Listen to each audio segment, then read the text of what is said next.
हरतालिका तीज व्रत।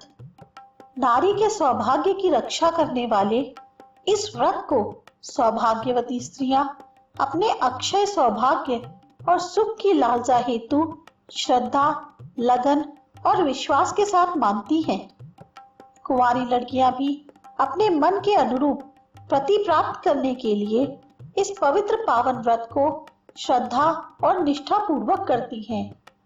हर भगवान भोलेनाथ का ही एक नाम है और चूंकि शिव को पति रूप में प्राप्त करने के लिए मां पार्वती ने इस व्रत को रखा था, इसीलिए इस पावन व्रत का नाम हरतालिका तीज रखा गया।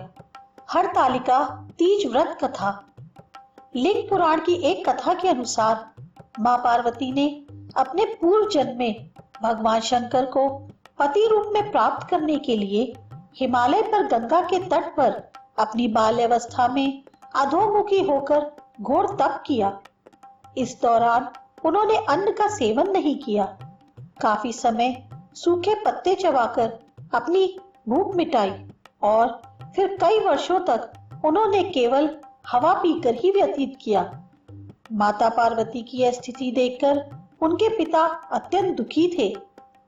इसी दौरान एक दिन महर्षि नारद भगवान विष्णु की ओर से पार्वती जी के लिए विवाह का प्रस्ताव लेकर मां पार्वती के पिता के पास पहुंचे, जिसे उन्होंने सहर्षि स्वीकार कर लिया। पिता ने जब मां पार्वती को उनके विवाह की बात बतलाई तो वह दुखी हो गई और जोर जोर से विलाप करने लगी। फिर एक सखी के पूछने पर माता ने उसे बताया कि वह यह कठोर व्रत भगवान शिव को पति रूप में प्राप्त करने के लिए कर रही हैं, जबकि उनके पिता उनका विवाह विष्णु से कराना चाहते हैं।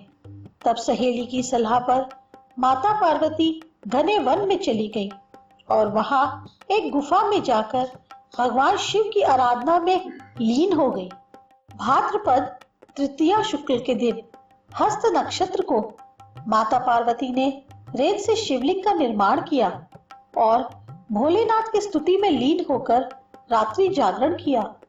तब माता के इस कठोर तपस्या से प्रसन्न होकर भगवान शिव ने उन्हें दर्शन दिए और इच्छा अनुसार उनको अपनी पत्नी के रूप में स्वीकार कर लिया। इस व्रत को हरतालिका इसलिए कहा जाता है क्योंकि पार्वती की सखी उन्हें पिता और प्रदेश से हर कर जंगल में ले गई थी। हरित अर्थात हरण करना और तालिका अर्थात सखी। मान्यता है कि इस दिन जो महिलाएं विधि विधान पूर्वक और पूर्ण निष्ठा से इस व्रत को करती हैं, वह अपने मन के अनुरूप पति को प्राप्त करती हैं। साथ ही यह पर्व दाम्पत्य जीवन में खुशी बरकरार रखने के उद्देश्य से भी मनाया जाता है। उत्तर भारत के कई राज्यों में इस दिन मेहंदी लगाने और झूला झूलने की प्रथा है। हरतालिका तीज व्रत विधि। इस व्रत के शुभ अवसर पर सौभाग्यवती स्त्रियां नए लाल वस्त्र पहनकर मेहंदी लगाकर 16 श्रृंगार करती हैं और शुभ मुहूर्त में भगवान शिव और माता पार्वती की पूजा आरंभ करती हैं। इस पूजा में शिव पार्वती की मूर्तियों का विधिवत पूजन किया जाता है और फिर हरतालिका तीज की कथा को सुना जाता है। माता पार्वती पर सुहाग का सारा सामान चढ़ाया जाता है। भक्तों में ये मान्यता है कि जो सभी पापों और सांसारिक तापों को हरने वाले हरतालिका व्रत को विधि पूर्वक करता है, उसके सौभाग्य की रक्षा स्वयं भगवान शिव करते हैं।